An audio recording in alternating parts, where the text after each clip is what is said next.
Chers collègues, par ma voix, l'Assemblée nationale vous souhaite la bienvenue dans vos fonctions de député.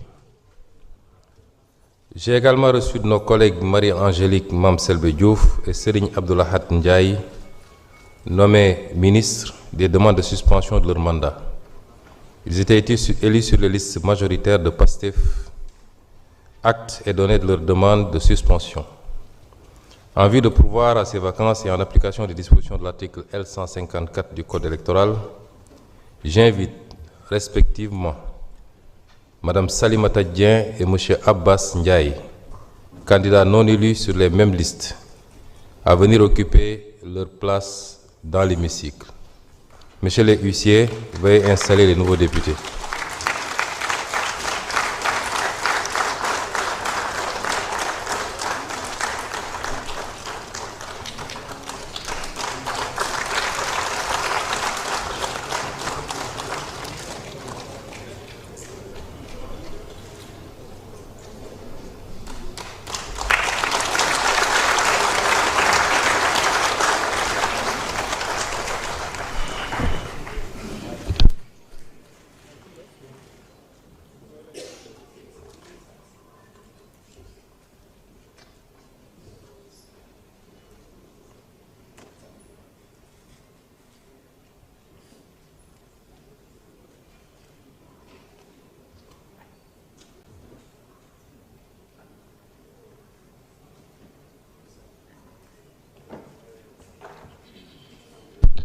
Chers collègues, par ma voix, l'Assemblée nationale vous souhaite la bienvenue dans vos nouvelles fonctions.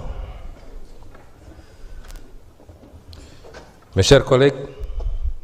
j'ai reçu l'affaire suivante. Proposition de loi numéro 17/2026 portant révision de la Constitution. Acte a été donné du dépôt de cette affaire. Je rappelle que les auteurs de la proposition de loi ont demandé son examen selon la procédure d'urgence. Chers élus de la Nation, le Président de la République, par courrier en date du 19 juin 2026, a répondu, conformément aux dispositions de l'article 69 du règlement intérieur de l'Assemblée nationale, à l'avis demandé sur la proposition de révision de la Constitution, conformément à la lettre de l'article 103 de la Constitution, qui lui en donne le pouvoir discrétionnaire. J'en ai immédiatement fait communication aux auteurs de la proposition et laisse le soin au Président de la République, s'il en éprouve le besoin, d'emporter le contenu à la connaissance du public. L'Assemblée nationale, par ma voix, prend acte avec satisfaction de cette étape décisive et se réjouit que le chantier de la réforme constitutionnelle, à l'orée de la seconde moitié du quinquennat, entre enfin dans sa phase d'adoption. Par votre initiative, la représentation nationale se conforme à l'engagement pris devant le peuple souverain. Par conséquent, l'honneur constitutionnel nous échoit, chers élus de la Nation, en vertu des dispositions de l'article 103 de la Constitution, d'exercer la haute responsabilité qui nous est confiée en procédant à l'examen et à l'adoption de la proposition de révision constitutionnelle selon la procédure prévue à l'article 71 de la Constitution. Le peuple nous a confié un mandat. Ce mandat est clair et sans équivoque. Mandat que l'on doit honorer pour être à la hauteur du contrat de législature qui nous lie à lui. Nous le lui devons. En effet, les réformes de rupture constituent le socle idéologique de tout contrat de législature.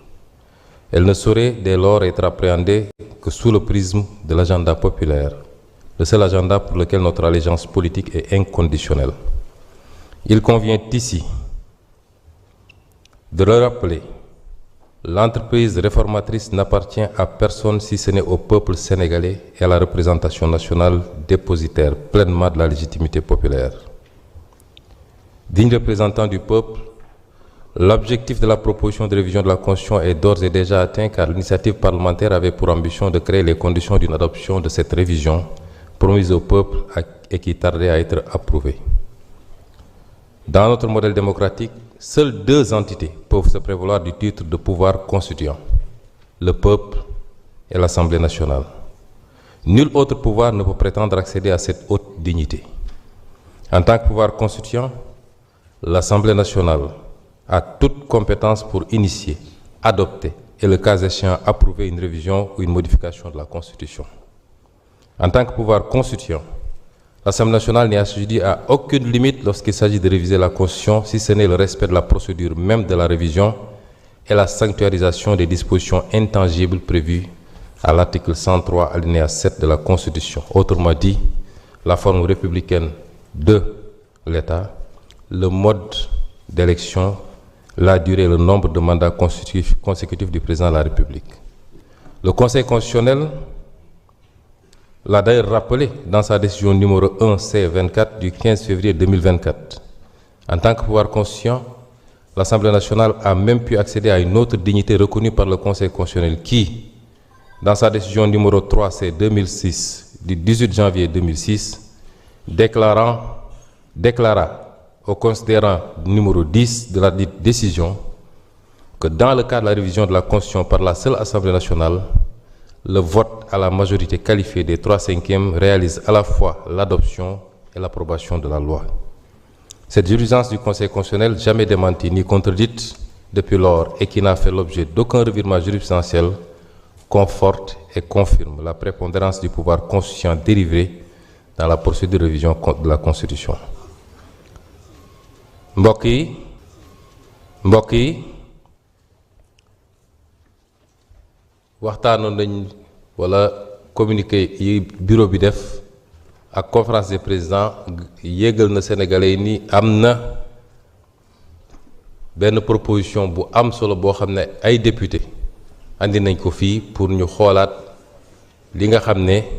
mooy constitution Sénégal di charte ndey réew mi ndey charte réew mi bi loolu amee it jaaral nañ ko fi ñu ko war a jaarale bureau bi xool na ba reconnaître ni c'est recevable ñu gaaral ko président de la République mu tontu it ci avis bi ma leeral fii nii kenn mësul jox président de la République benn ultimatum ndax tontoom du lu obligatoire du lu ko tënk bu ko neexee mu tontu bu ko neexee du tonk réunion conférence des présidents yéegal nañu ni ñi ngi xaar tontu président bu tontuwul ba délai bi jot li yoon wax mooy procédure bi day continuer loolu du ultimatum ñi bëgg a ut crise au sommet de l'État duñ ko utee foofu président tontu na tontu googu nag moom bu ko neexee mu garal ko askan wi li yoon wax mooy buñ ko jotee ñi nga xam ne ñoo def proposition de loi bi nañ leen ko yégal te yégal nañ leen ko ñuy fàttali nag ni lépp lu jëm ci révision constitutionnelle ñetti étape la phase initiative phase adoption phase approbation initiative bi mën na jóge ci président mën na jóge ci député yi bu dee voie parlementaire président bu ko soobee mu jël voie wu référendum directement comme ni ma amoon 2016 fii bu ko neexee it mu propose mu ñu andi ko assemblée waaye constitution bi may loolu président moo may ay député ñu mën a ñoom it yëkkati ne ñun dañuy proposer pour ñu modifier constitution bi kon kenn ëppalewu ci moromam bu jaaree nag ci assemblée ñetti phase yooyu la phase initiative phase adoption phase approbation weesu nañu phase initiative ba ndax député yi gaaral nañ ko bureau bi recevoir na ko bind nañu président tontu na kon ñi ngi dëgmal phase adoption mooy plénière commission dina am ci commission yooyu bépp député am na sañ-sañu saytu def ay amendement am wax xalaatam buñ ko adopté ñu andi ko fii ci plénière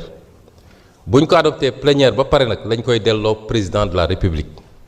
ndax procédure révision constitution dafa wuteek loi ordinaire wala loi organique ndax constitution bi la